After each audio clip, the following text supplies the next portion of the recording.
চট্টগ্রাম ১০ আসনে বিজয় দিবস উপলক্ষে সমাবেশ ও র্যালি করেছেন বিএনপির ভাইস চেয়ারম্যান আব্দুল্লাহ আল নোমান। বিকেলে নগরীর হালিশহর নয়াবাজার বিশ্ব রোড মোড়ে অনুষ্ঠিত সমাবেশে আব্দুল্লাহ আল নোমান বলেন, আওয়ামী ফেসিবাদের পতনে এবারের বিজয় দিবস জাতির কাছে ভিন্ন আমেজ ও আবহ নিয়ে এসেছে।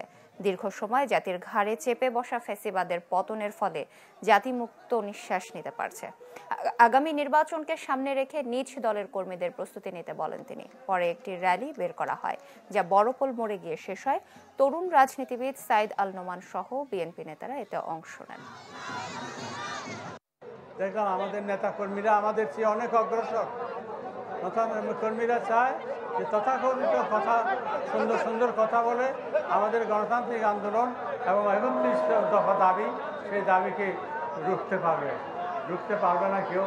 জনস্রোতকে সবাই সম্মান করতে হয় এবং এই স্বৈরাচারী সরকারও সম্মান করতে হয়েছে। আগামী দিনে রাষ্ট্রের কর্মকর্তারা হচ্ছে আপনারা জনসাধারণ এবং আপনাদের মাধ্যমে আমরা এগিয়ে যাব। ইনশাআল্লাহ আমরা অবশ্যই জয়যুক্ত হব। বছর শেষের খুশি নগদে হবে বেশি। নগদ পেমেন্টে নির্দিষ্ট ক্যাটাগরির কেনাকাটায় ৩০০ টাকা পর্যন্ত ক্যাশব্যাক।